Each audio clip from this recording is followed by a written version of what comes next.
My name is Benedikt Böhm, and I'm a speed mountaineer. All the speed projects I'm doing are human-powered.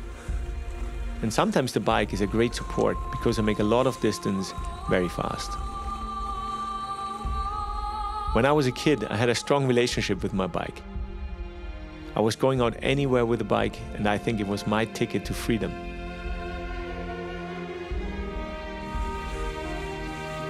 However, as a speed mountaineer, I wouldn't say that cycling is an easy part for me, because I never got used to sit on a bike for a long time.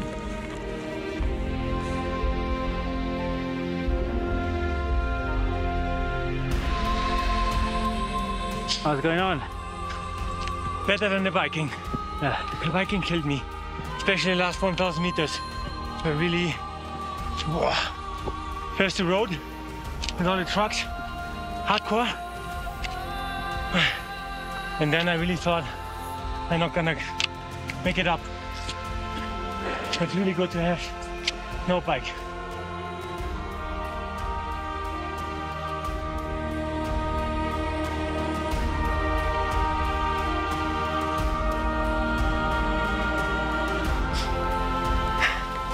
Unbelief.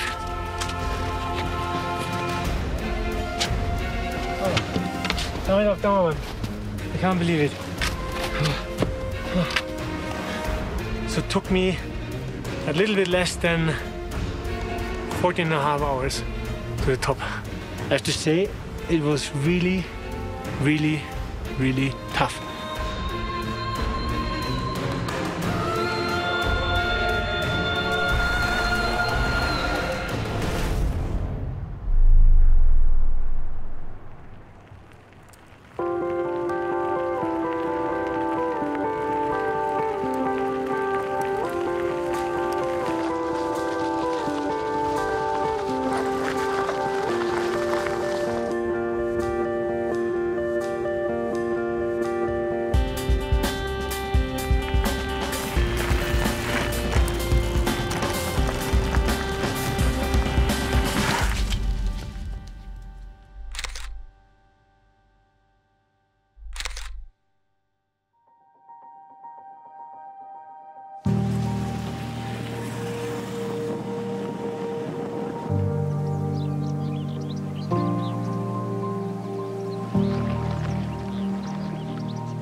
I think this project was very special because it had two elements which were differentiating from any of the projects I did before.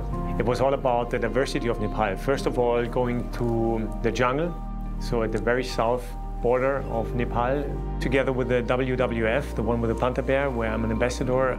I was agreeing with them that I have a look at one of the nature resorts where we were looking at not only the protected animals, but also at the initiatives they are doing there. And then travel all the way to the Tibetan border where we wanted to climb Himmalimlung, a 7,000-meter peak in record time. This was our target. And all this together with Paka Sherpa. He's a Nepalese pro climber, he's an internationally certified mountain guide, and he's also a brand new Dynafit athlete. It's really amazing what kind of contrast you can have within a couple of kilometers, more or less.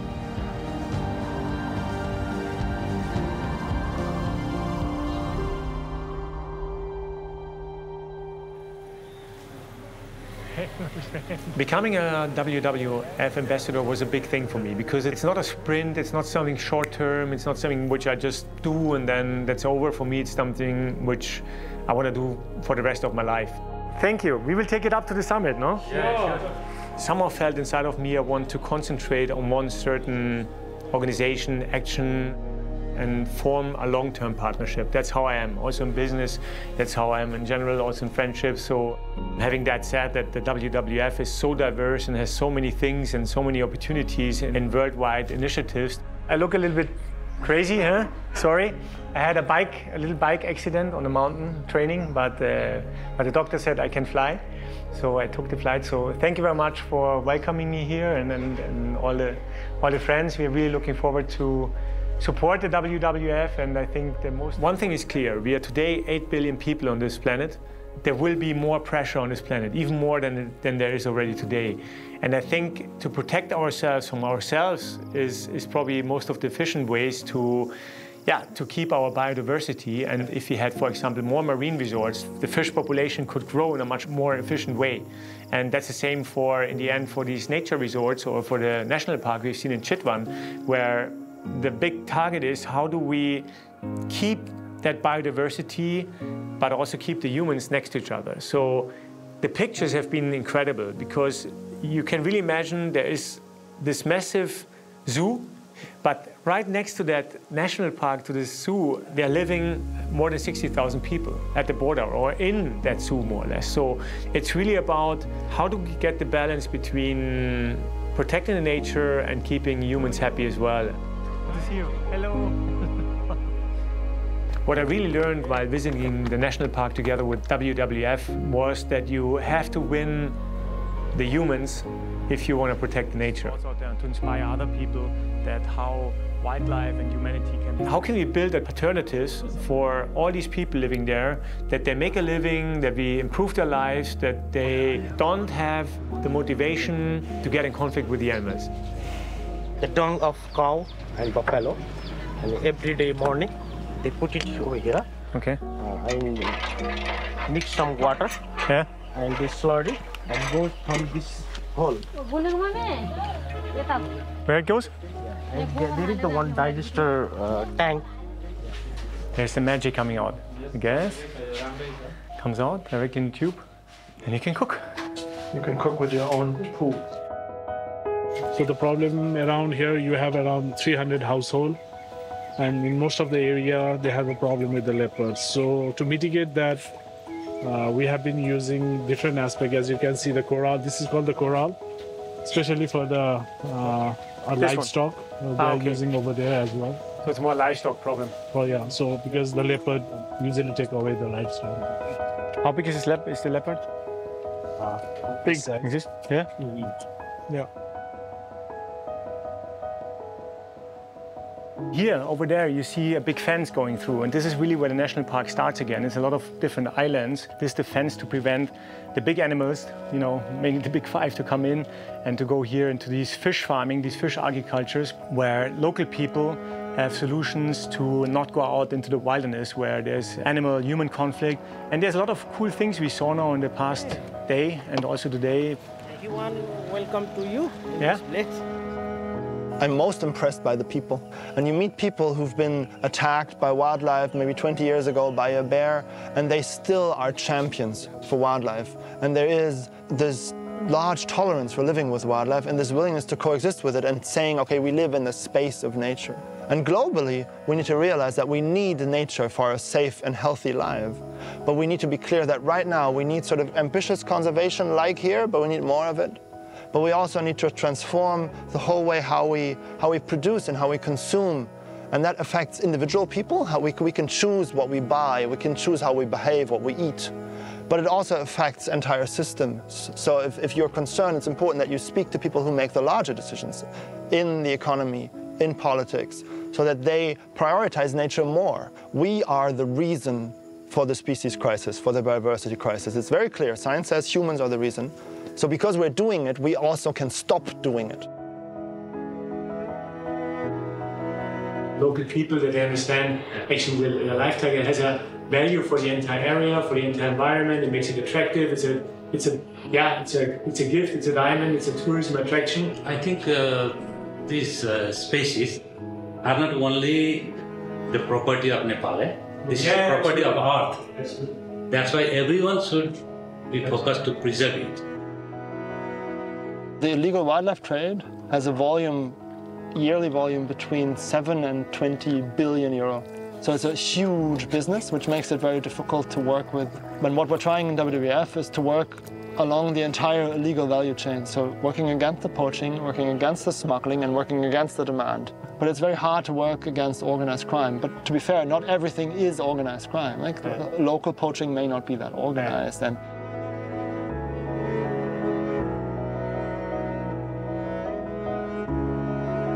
That's what I see. I mean, this needs money, and this was also a part which motivated me to create Helping Band. It's about a lot of small contributions, no matter how small they are, even if they're only €5, make a big contribution. And I thought about, hey, so a bracelet could be a nice result of that, could be a sign of linking people together, of uniting them and showing that you care. I think that's in the end it. A bracelet costs €5 and Helping Band is donating exclusively to the WWF with regards to their profits.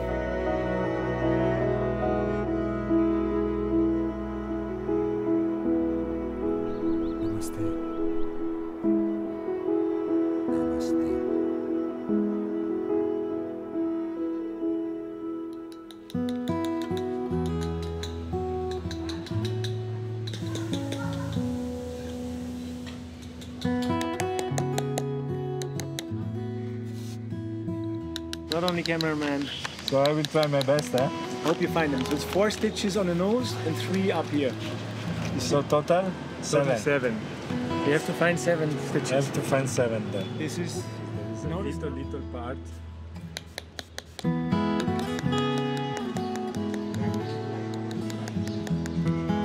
Okay. Yes, 1.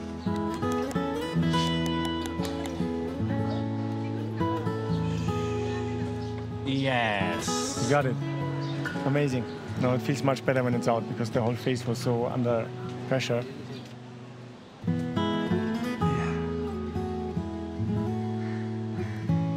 You got it? Yeah. Yeah, buddy, dude. You got all? Yes. Finish. Finito. Finito, buddy. Dr. Alex. Huh?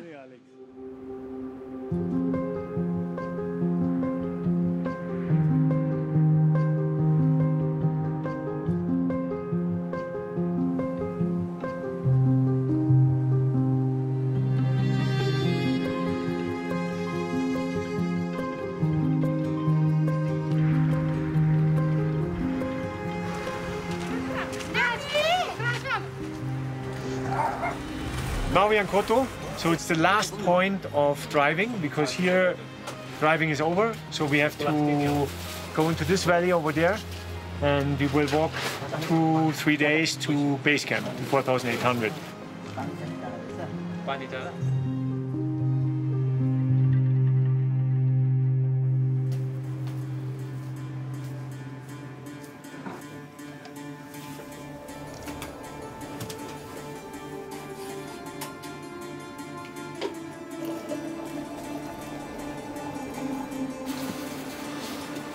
I have to say, I love Nepal. When I came to this project 20 years ago, I was totally focused on the target and that's it. Anything else was just bringing me away from the target. So it doesn't mean that we didn't interconnect and it doesn't mean that we were always, you know, I guess, open people and also when I look at the old movies, but I think my mindset has quite changed a lot. You know, the attitude in approaching people to understand that this is a big part of the journey, that this is a big part of how you approach the people, and this is something so beautiful that it doesn't matter in which country you are, in which culture. I mean, everybody understands a smile, everyone understands a little present.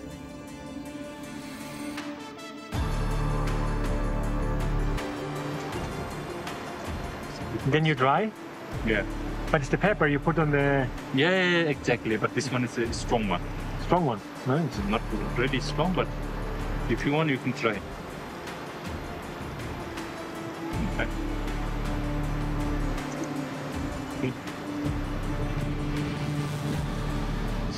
Oh, good. Strong, huh? Swallow?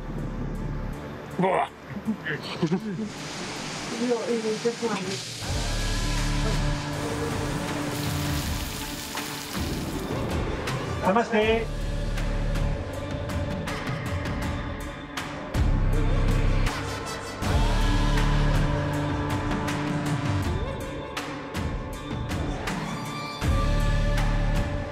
It's appetite from yesterday, my girlfriend.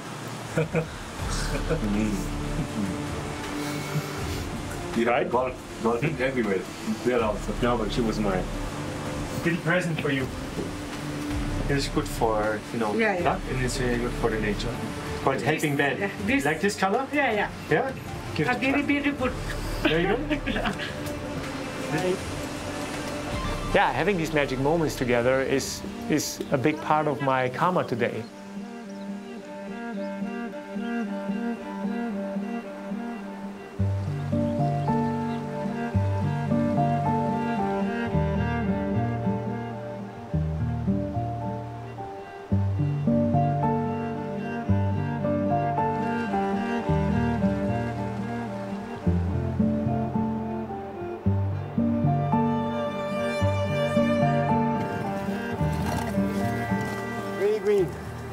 Namaste.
Hello, my love. How are you? Fine. Did you miss me? Yes? I missed you. Oh, thank you. Perfect. Katovani.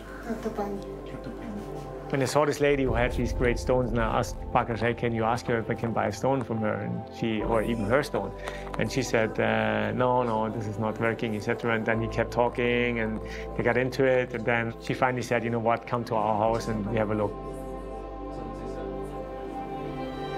You could feel it's something special for her, for us, because I think without Parker, she wouldn't have invited us to our house, because this was a matter of trust, I guess, also.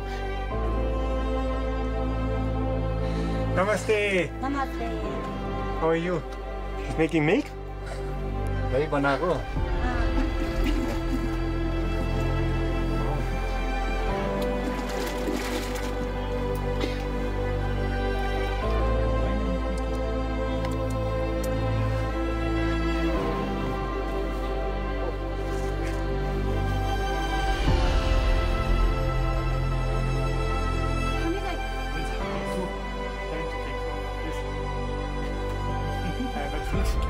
Not swallow, but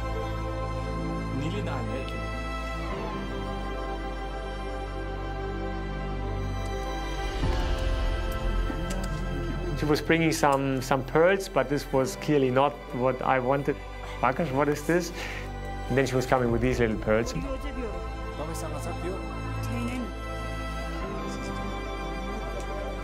These are the moments, I think, where I felt also sitting there that this will be a special moment. Will maybe only have once in your life.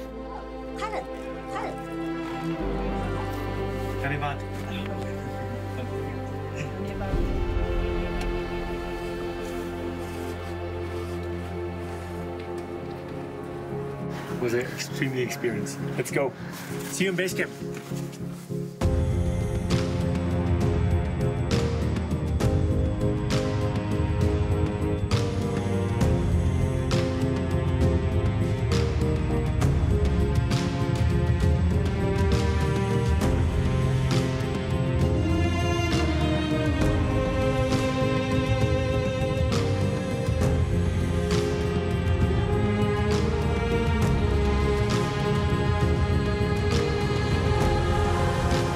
Stand-up ovations to the entire team. Also to you, because I've never seen such a perfect base camp setup. This is really big applause for you guys. Amazing.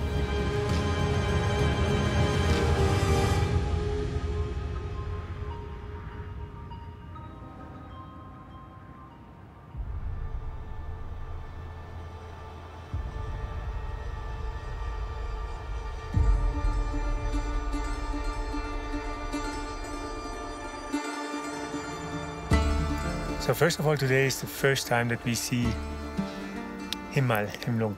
It's full beauty, no cloud, no nothing. Today's our plan is to go Kiamwan, fix Dane, and then back. But before that, we have a little puja here after breakfast. When we climb mountain, we take a permission from God, from mountain, that we are climbing. Otherwise, it will be happen accident or something like it.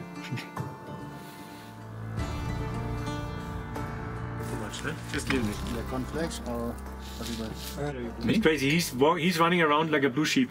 No. For him, it's like it's nothing. He doesn't feel the altitude. He's. You really need no acclimatization. No? Like your body is permanently adapted. Yeah. We don't do this acclimatize or something. No?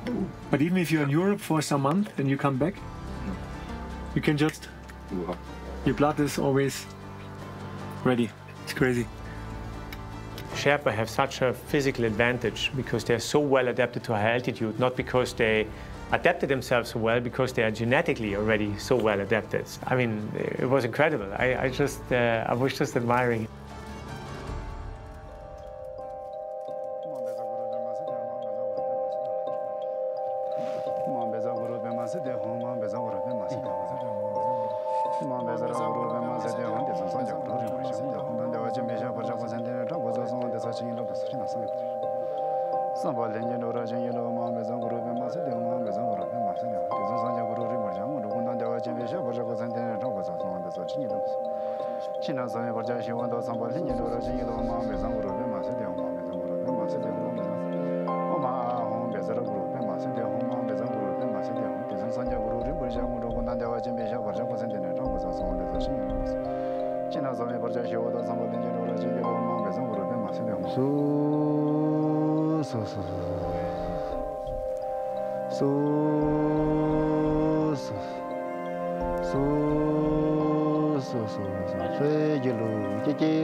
Very good.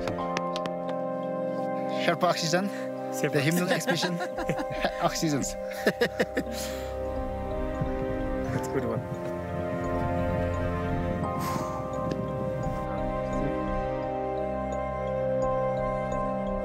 Did very well. Thank you. It was a great puja. Vamos a la playa. So, training, hiking, no? Start.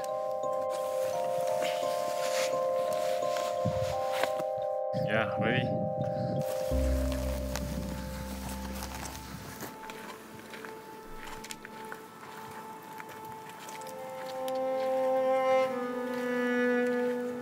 You could see the climate change everywhere. It's really even more dramatic than in the Alps, where it is already very dramatic. But when you see it, this glacier we had to pass to come over on the other side, so you see very clearly the edges on the left and the right side. And according to locals, these edges were where the glacier was 50 years ago. So very high up. You can imagine it's like a bath where the water is stable, it's up there and you have a nice bath. But now suddenly this entire glacier was coming down only to a little dirty moraine. So it was mainly mud and stones and so on. You hardly saw the glacier. Sometimes you saw it, but this entire bath was like soaking away. And the whole day and night you were hearing these noises of crashing glaciers, like, you know, passing down. And it was no surprise, it was so hot. It was all the time super hot t-shirt weather.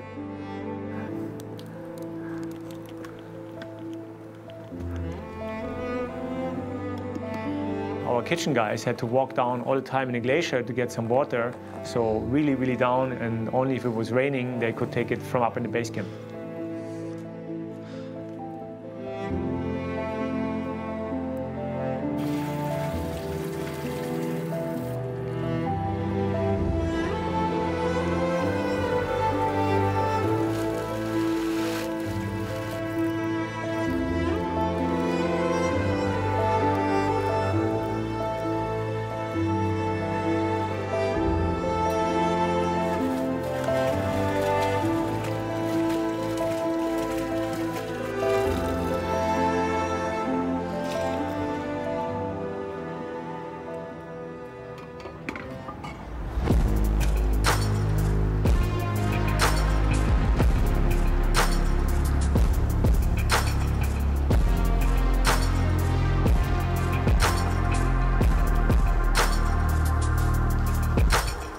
When we reached Camp 1 on 5,500 meters, we were a little bit shocked because the entire place was a trash hole.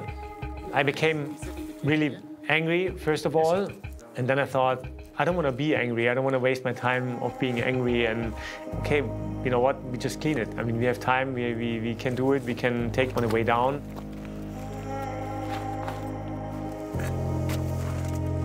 Almost felt like people literally took their trash and were just littering down there as it was the bin or something like that. It's not because you, I don't know, I don't get it. This mentality, I don't really, this has nothing to do in the mountains. And bringing back all this trash was really nice, and then this initiative, yeah, was creating inside of me, which we called #CleanerThanBefore. Anybody's invited to join the initiative Cleaner Than Before.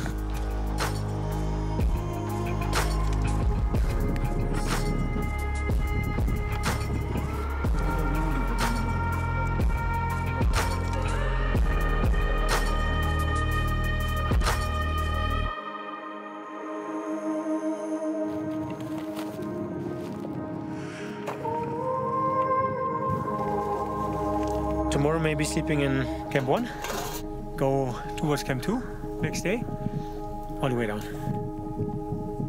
I feel like after summit. Totally fucked up.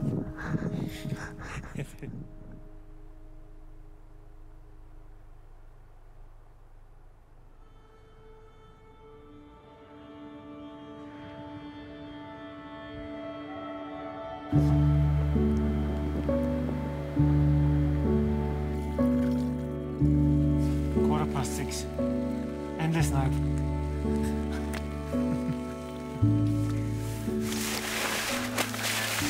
What is wrong with you?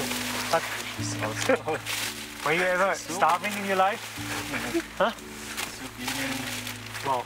soup, plastic for rubbish. Why you brought up so much? No, it's normal. But This also trash. can never eat this all, or? That's nice.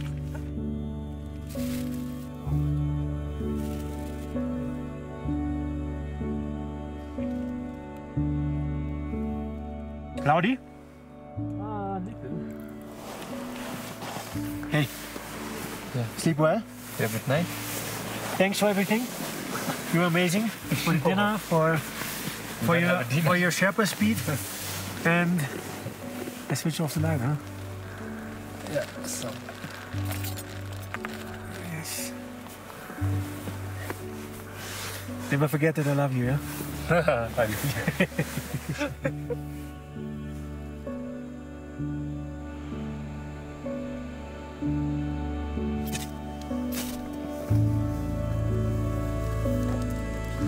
So today is going to be an important day because we'll see if we make it to the glacier, no?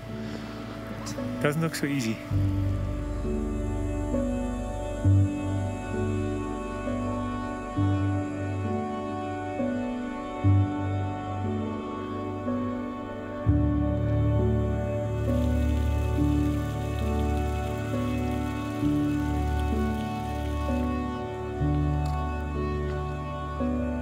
Yeah, almost 5,800 meters.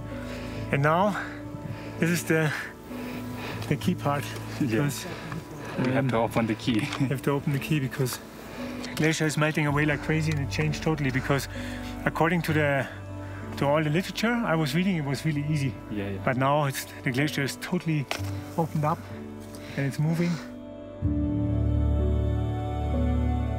There's maybe two ways, one here and one over traverse, but we have no idea what it looks like. So our great cameraman, he will go now with the drone and we'll check if there's a way through the glacier. Yesterday we've already been there. The glacier looks totally messed up, totally.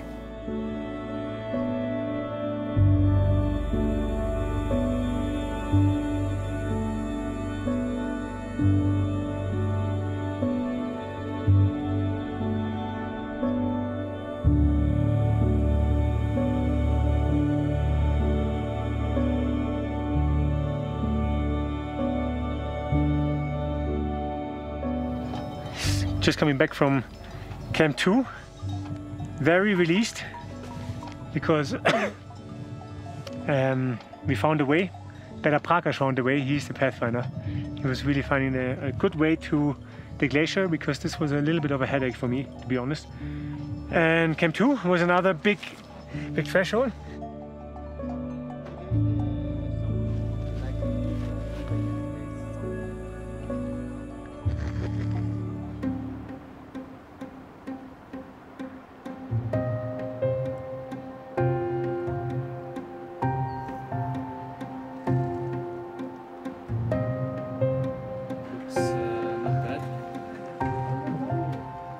Sun coming. Sun not coming. Gentlemen, sun coming. Sun coming out. Sun not coming. Sun not coming. Where's the sun? Where's the yellow bastard? Now the weather is raining, really raining.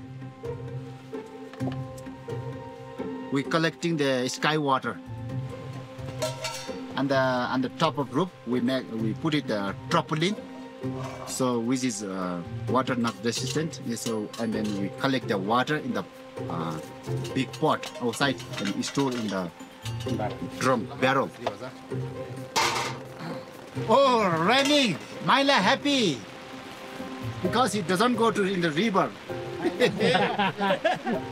Where is Myla? Milo. Look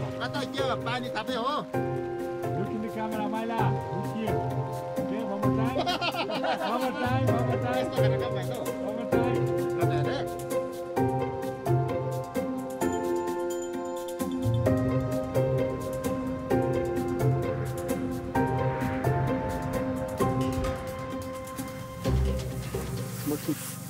We have too much food. Should we put something on? No. We have to carry everything down again.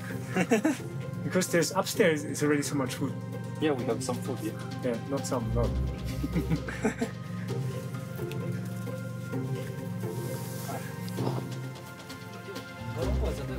Last acclimatization round.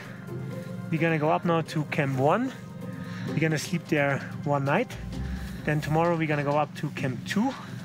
We're gonna sleep there one night. And then, if the conditions are okay, then we're gonna head a little bit into the direction of the summit. And maybe, inshallah, we even go to the summit, right? The weather is not perfect, but this is good for us to challenge, you know, when it's raining and it's snowing, that you know the condition and you will face with this situation. So next time when you go with a good weather, you will feel much better than before.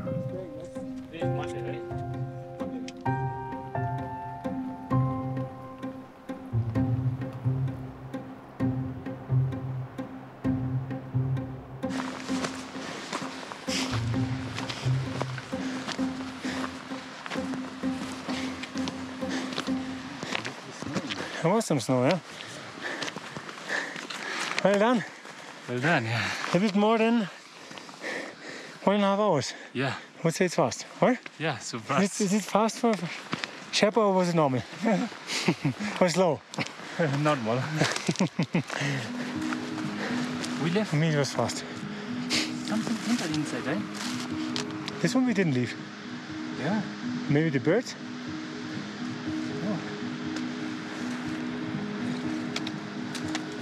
It was inside, right? This one. Yeah. Maybe the birds, yeah. Look at that. Maybe it's no leopard. Or the birds. How you feel? Good. Weather is a little bit depressing, but we're gonna have fun, no? And it knocked everything down, the birds. My bottle, everything was standing there in place. Look at that. Open. It's good or something else? Hmm? Was open? Yeah, the tin. Oh shit. Why? I think something inside. Because these are all inside, I know. Should maybe have a look inside, huh?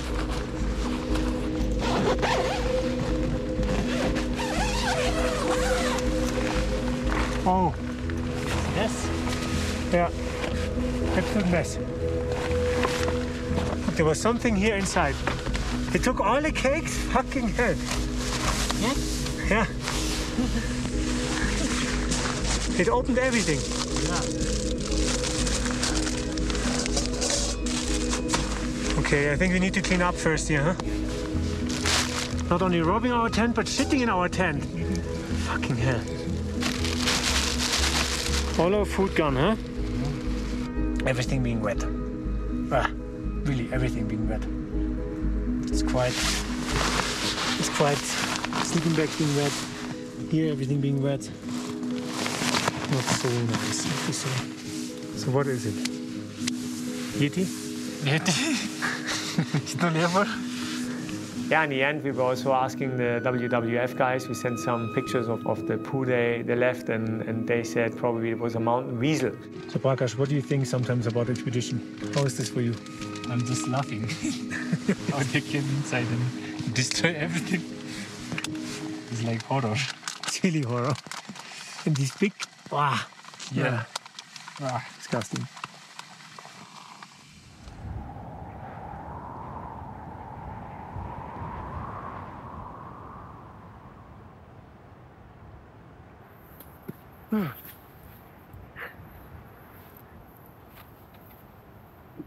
We got up and we said, hey, let's see if we get over it, if we get this last milestone. I even thought about maybe we don't even make it. Maybe it's too risky on the glacier or whatever, when it's taking too much of our time. But also here, I said to myself, hey, you had many situations of that. Relax, you always found a way. We have to go sometimes back 2-3 steps in order to make 10 steps forward. So that's kind of the mindset which has changed, and that was also cool to see that we are growing also mentality towards these targets. We have to come back with better sight to find a way on the ridge. And once we found a way on the ridge, I think then we got it. Himlung is always challenging us all the time. So Prakash, do you have any idea where we are? No idea where we are. So now we're waiting here. Maybe we get a little bit of sun to see the route.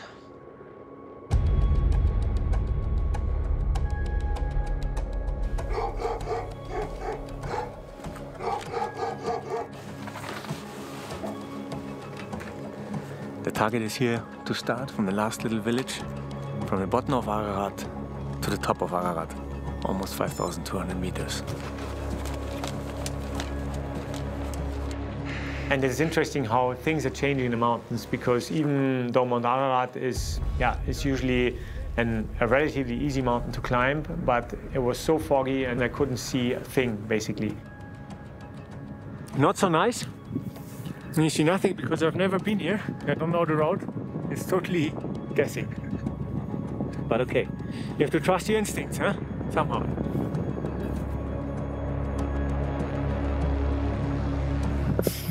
Nobody here, totally alone. And then I was not sure, am I on the summit or not? Because from the watch it was almost like summit, but not really. And I thought like, okay, maybe I fall down somewhere because there was a ridge. Hey, no, I turn around, I don't even know where to go. I probably ski down like 100 meters or something. And then the sun was just coming 1 second, you know, the clouds was just opening 2 seconds and I saw, shit, there's the summit behind. And then I was like, oh, no! I go to the summit. Noah was sending me some sun and suddenly it was opening up, and then I was 100% sure I'm on the summit.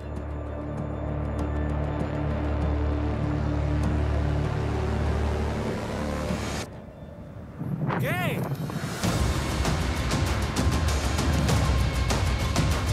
From a moral point of view, this was one of my most challenging tours. I had the confidence that I said, hey, what shall happen? As long as you go step by step, it should be okay. And I think this confidence is a summary of the experience I gained over the years, absolutely.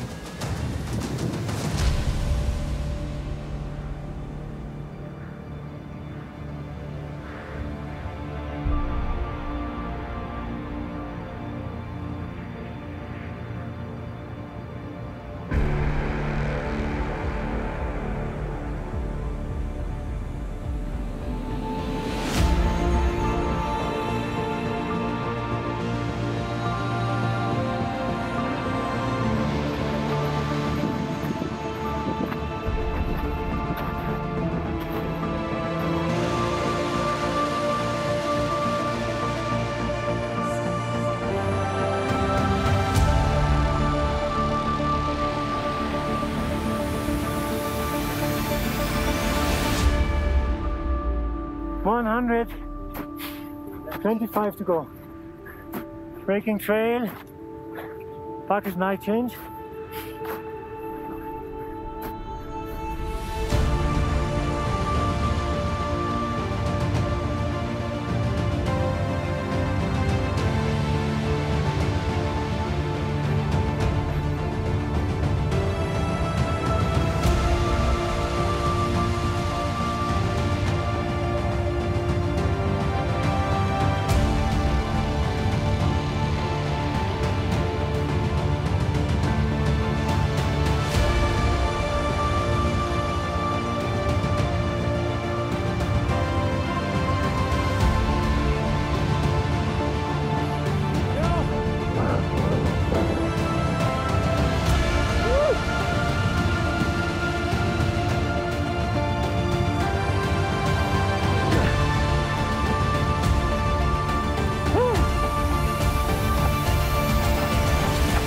Well done, hey, super cool.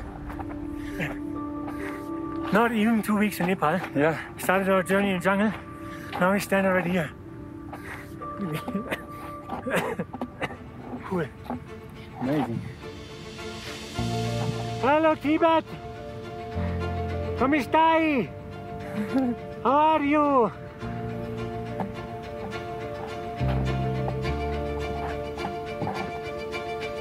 Yeah!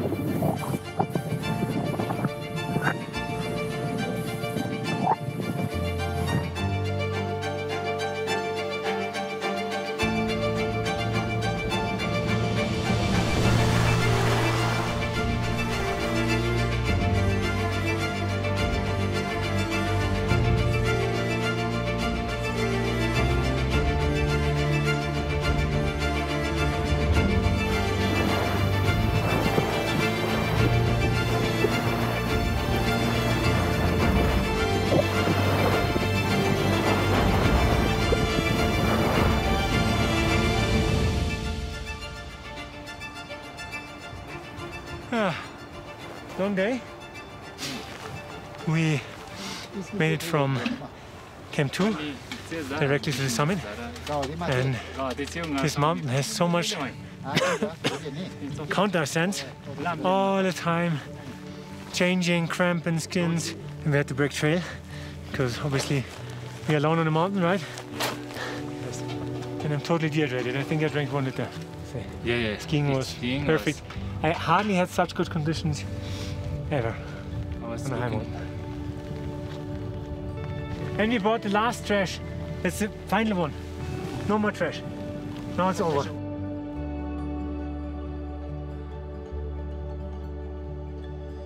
Almost dead.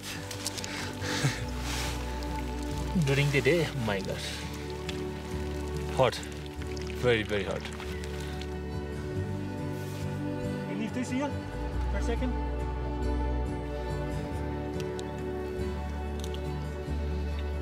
First time, 7,000 with the ski. Crazy.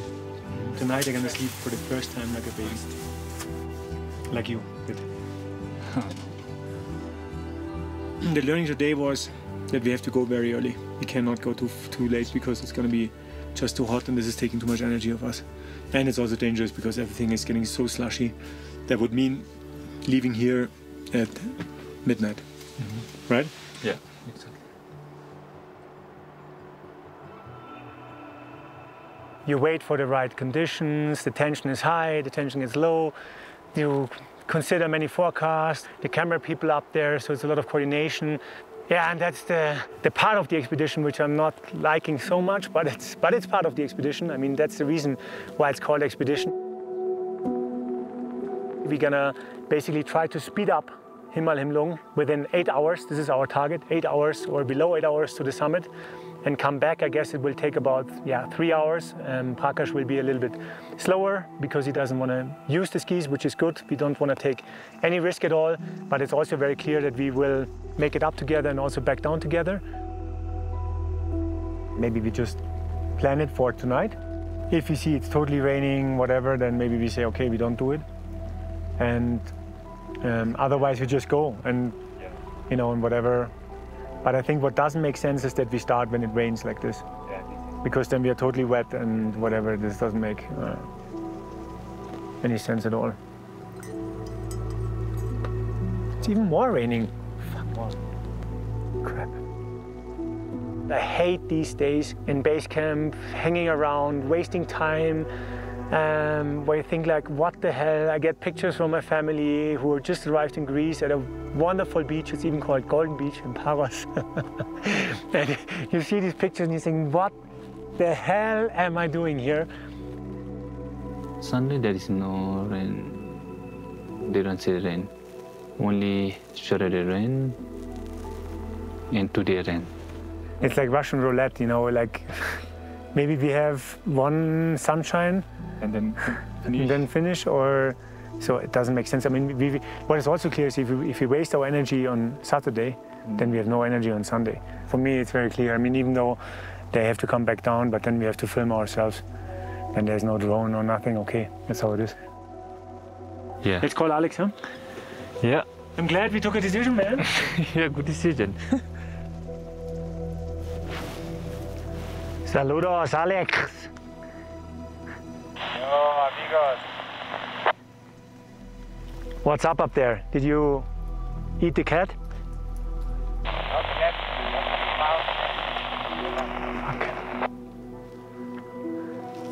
Okay, the connection is really bad. I'll make it short.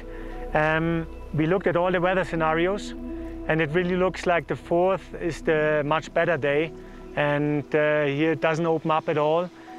So we will put everything in one card on the 4th, but for you, you don't have to worry. Then we maybe have to do the filming ourselves, you know, so you come down tomorrow if you want. Of course, you have not enough resources, but I think it's very clear that safety and also the chances for the summit are on the 4th much better than tonight.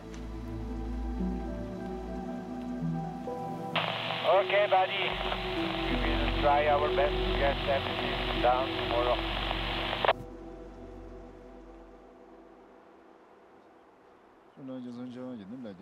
I was really not feeling good. I had really diarrhea. I was feeling very weak, but I knew that I have the ability to activate all my force and all my energy onto this certain point, and which is then the speed ascent. Akash? Yeah. You ready?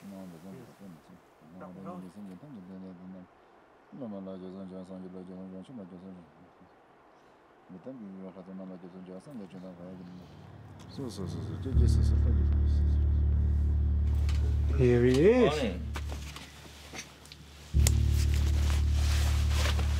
Thank you very much for the pusher this morning. So have a great day. Hey, we'll have a great day, and we will see later for lunch. Yeah. Okay, we start. Yeah, okay. Okay, yeah. See you later, guys. Okay, see you.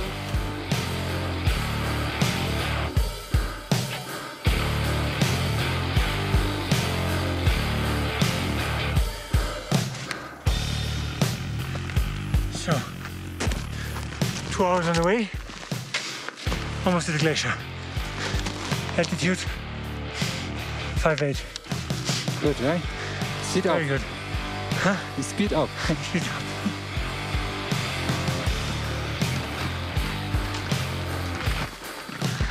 M2, snow leopards on the way, especially one, Sherpa snow leopard. 2 Sherpa snow leopard. 6,660 on the way, 2 hours 52, I would say. It is very fast. Yeah. Very, very fast.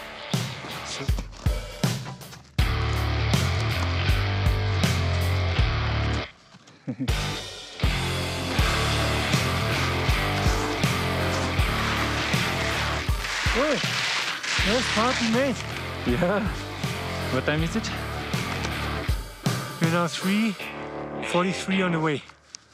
Oh. What do you think? Good, no? Good, very good.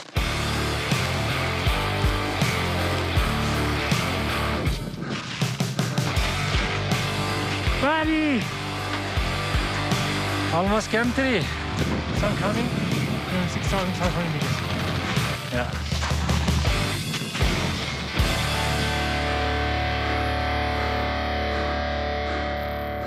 Good morning, Himalaya!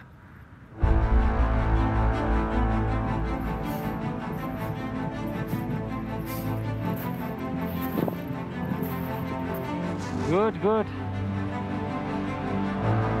Speed up.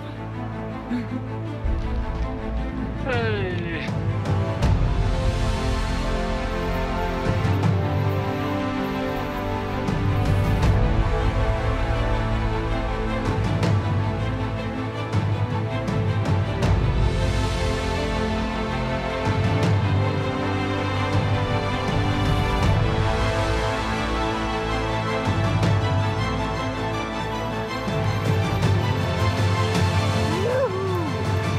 Come in. 7,127 meters.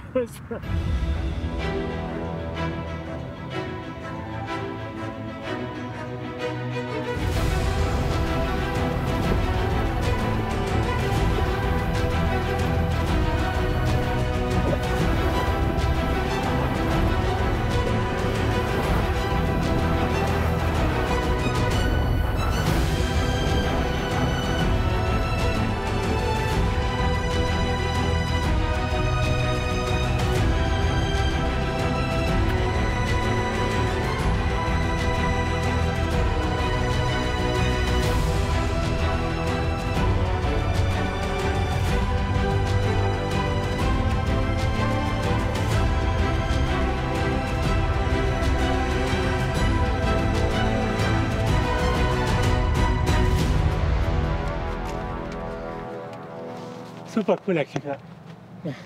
Allowing, man.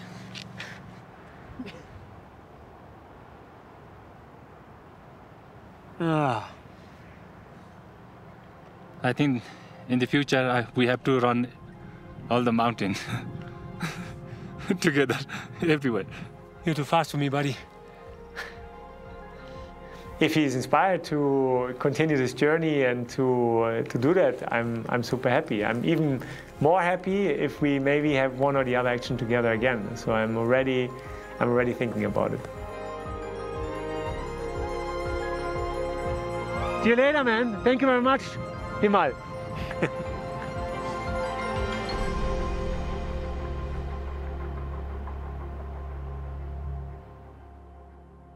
Yeah, my great wish from the expedition Himalaya would be that people feel motivated and confident that they can make an effect, that everyone can make an effect, and that they maybe look up at helpingband.com, where you can make a contribution only with €5, or directly at the WWF homepage, where you have a lot of different projects. If we achieve that, then we have achieved already a lot.